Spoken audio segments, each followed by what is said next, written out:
Bonjour et bienvenue dans cette vidéo de formation Unity 3D consacrée aux parents-enfants. Alors on en a déjà fait une, mais ce coup-ci on s'intéresse d'un point de vue scripting. Alors, je tiens juste à préciser quelque chose, je ne suis pas sûr de l'avoir précisé dans la vidéo sur les enfants-parents d'un point de vue de l'interface, l'IDE de Unity.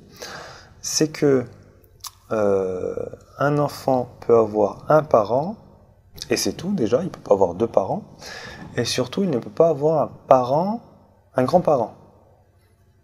Je m'explique. On va créer des cubes, donc voilà, on va les dupliquer. Voilà. Ce cube là, on va le mettre là-dedans, donc on va les nommer quand même, 1, 2, 3. Le 1 n'est pas le grand-parent du 3. Il est simplement le parent du parent. Alors, je sais que dans votre tête, ça revient un peu au même. Mais pas tant que ça. Parce que grosso modo, si on change le parent du parent, ben, l'enfant, le tout dernier enfant, il garde quand même son parent et il n'a plus de grands-parents. Mais dans la logique, le grand-parent n'a pas de lien avec le petit-fils du coup. Parce que le grand-parent va agir sur le parent. C'est les transformations qui ont été reçues par ce parent qui va être transmis à l'enfant, en plus des transformations du parent, de cet enfant. C'est bon, je vous ai embrouillé dès le début de la vidéo, on peut commencer, parfait. Donc comme je vous l'ai dit, on va le faire d'un point de vue scripting. Donc on va créer C# script, YOLO, et on va l'attacher à notre...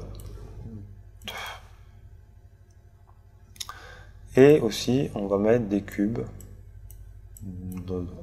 Voilà. Parce que j'aime bien mettre des cubes dans des cubes.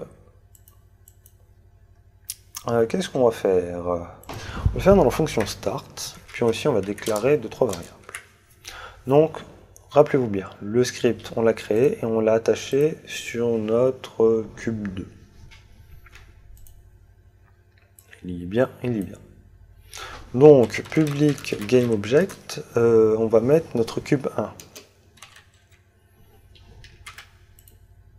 Donc voilà, on met notre cube 1. Donc d'un point de vue scripting, faire cette opération, comment on l'a fait?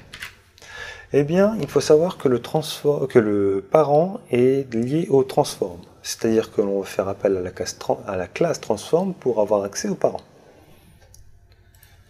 Et pas vraiment au parent, mais à la variable parent qui va définir notre parent. C'est bon, je vous ai fait le deuxième nœud là? Pas de souci. Alors on va le faire dans la fonction start, ça ne devrait pas poser de problème.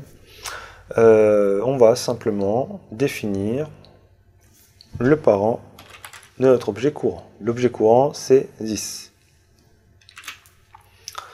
On va faire appel à sa classe transform et dedans le parent. Et dedans on va définir un parent. Alors le parent il prend quoi comme paramètre? J'ai un peu peur. Il prend un transform. Donc si je mets 1, j'ai à mon avis une chance de me faire envoyer bouler. C'est exact. Alors il prend un transform. Parent c'est un transform. Donc prenez le transform de votre GameObject. Et du coup on lance et il se met bien en dessous.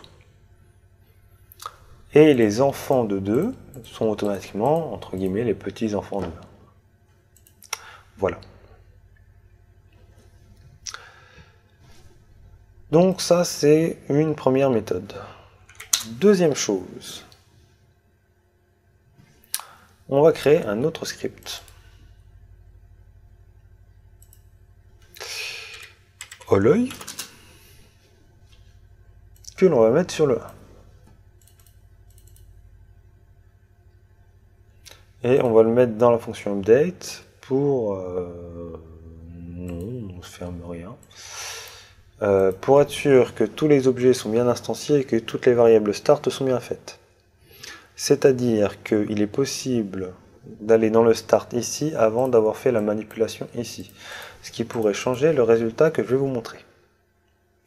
Donc on a une méthode qui permet de compter les enfants qu'on a. Ça peut servir. Dans ce cas-là, alors peut-être que c'est this. Point. Non, alors c'est transform. Child count. Alors, comment est-ce qu'il se présente? C'est un entier et on l'obtient. Bon, ben alors du coup, il faut l'afficher. Debug.log.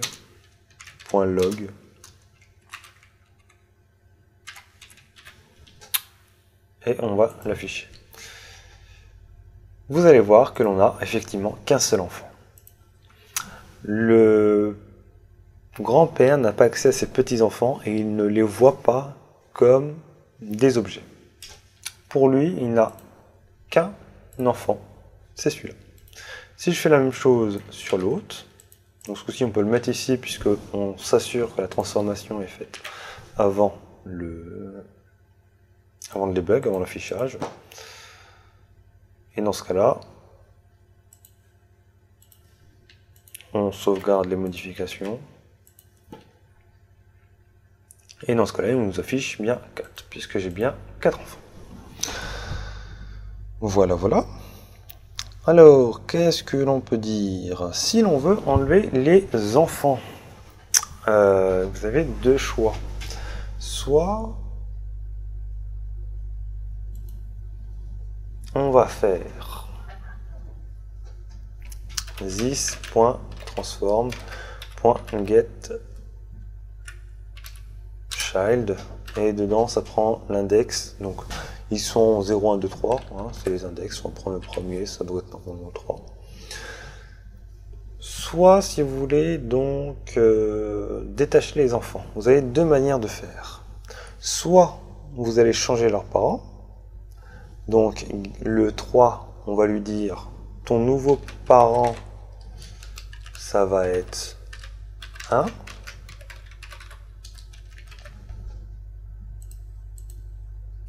Dans ce cas-là, 3 est devenu l'enfant de 1, il n'est plus l'enfant de 2. Donc soit vous changez pour un autre objet, soit pour aucun objet. Vous effacez simplement la variable, vous l'instanciez, enfin vous la définissez à nul. Et dans ce cas-là, il sera comme s'il n'avait pas de papa. Et dans ce cas-là, il sera comme les autres qui n'ont pas de parents. Vous avez une autre manière de faire, une méthode plus barbare, et c'est si vous avez envie de détruire l'objet 2. Parce que tel que l'on fait actuellement, si l'on détruit l'objet 2, destroy this.gameObject, eh bien, ce qui se passe, c'est qu'on détruit tous les objets qui sont à l'intérieur. Et c'est pas top. Si on n'avait pas envie de le faire. Bien dans ce cas-là, on va faire une méthode qui est spécifique à cette tâche et qui est un peu barbare. C'est this, donc toujours .transform, donc le transform de l'objet dans lequel on est, détache children. Et dans ce cas-là, il va d'abord détacher tous les enfants. Donc il va mettre tous les enfants, leur parent va être nul, et il va se détruire. Donc voilà, tous les enfants sont nuls, et ils sont détruits.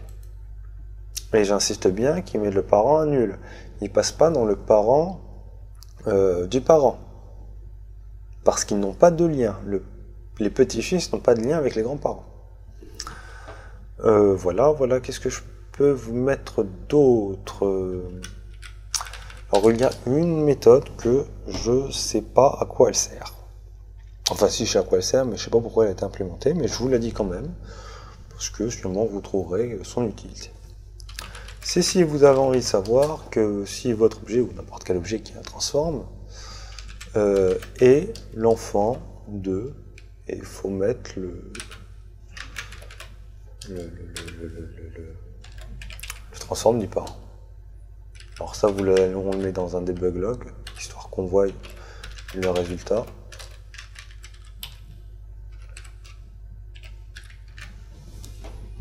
Et puis on clique sur play. Et effectivement, il nous renvoie true parce que le 2, avant qu'on le détruise, il était enfant de un transform, vu qu'on venait justement de définir que son parent c'était un transform. Donc voilà.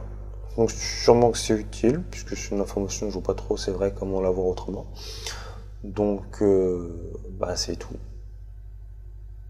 Oui, non, c'est justement, c'est bien ce que je me disais, pourquoi est-ce qu'on a besoin de savoir ça, sachant que un transform c'est exactement pareil que transform.parent. Enfin, pas exactement, mais du coup, vous pouvez voir si c'est pas le même. Enfin, je comprends pas pourquoi c'est là. Mais bon, c'est là, donc comme je vous ai dit que je serais que j'essaierai d'être un peu exhaustif, et je le suis. Voilà, c'est tout pour cette vidéo de formation Unity 3D consacrée aux liens parents-enfants d'un point de vue scripting. Donc maintenant, vous pouvez modifier les enfants, les parents, etc. Vous pouvez déplacer des objets, faire qu'un objet se déplace par rapport à un autre, et qu'une fois que vous avez envie d'enlever l'objet qui déplaçait tous les autres objets, vous pouvez détacher ces enfants pour pouvoir détacher cet objet sans détruire les sous-objets, etc., etc. Vous vous amusez avec les manipulations. Moi, je sais que dans certains de mes jeux, je m'amuse, c'est ironique, hein, avec ces liens pour avoir finalement des effets plutôt sympas. Donc voilà, moi je vous retrouve personnellement dans la vidéo suivante avec toujours un grand plaisir. Ciao, bye bye, portez-vous bien.